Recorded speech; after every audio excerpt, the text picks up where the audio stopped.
प्रिय बंधुओं, हमने आपको पहले के भागों में बताया कि यम ने और यमुना ने भगवान विष्णु की बड़ी कठिन तपस्या की।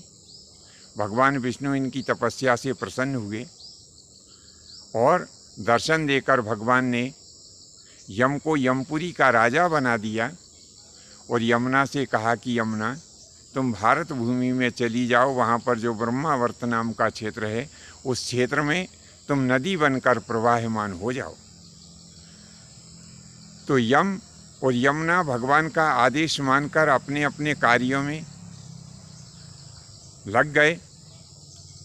यमराज यमपुरी को चले गए और यमुना जो है भारत भूमि में आ गई।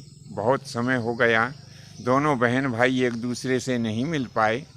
तो एक दिन यम को अपनी बहन यमुना की याद आई। अपने दूतों से कहने लगे कि मैं अपनी बहन से मिलना चाहता हूँ। तब यम के दूत कहने लगे कि प्रभु, आपकी बहन भारतवर्ष में जो ब्रह्मावर्त नाम का क्षेत्र है उस क्षेत्र में नदी बनकर प्रवाहमान है। यमराज कहने लगे कि मुझे आज ही अपनी बहन से मिलना है।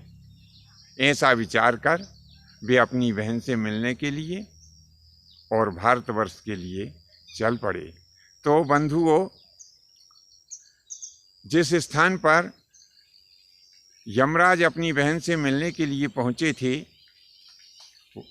उस स्थान पर आज मथुरापुरी नाम का नगर बसा हुआ है।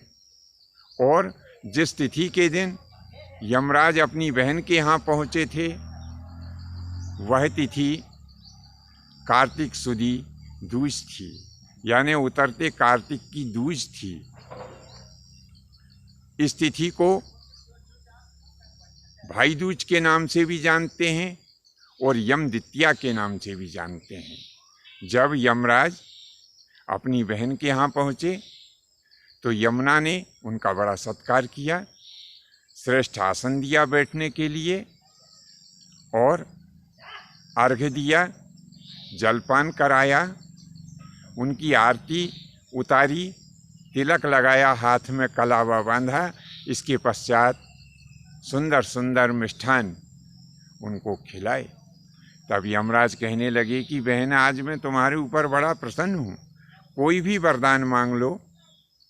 तब यमुना जी कहने लगी कि भैया, यदि तुम वरदान देना चाहते हो तो मैं एक ही वरदान मांगती हूँ कि जो भाई आज के दिन अपनी बहन के यहाँ भोजन करे वो तुम्हारे लोक को ना जाए, वो सीधा भगवान के लोक को चला जाए। तो यमराज ने कहा ऐसा ही होगा। ऐसा आशीर्वाद देकर यमराज अपने लोक को चले गए। तो बंधुओं, हमें आज के दिन अपने यहाँ भोजन नहीं करना चाहिए, अपनी बहनों के यहाँ भोजन करना चाहिए। अगर किसी के अपनी कोई सगी बहन नहीं है तो जो मामा, भूआ, ताऊ अथवा परिवार की जो बहनें हैं उनके यहाँ भी भोजन किया जा सकता है।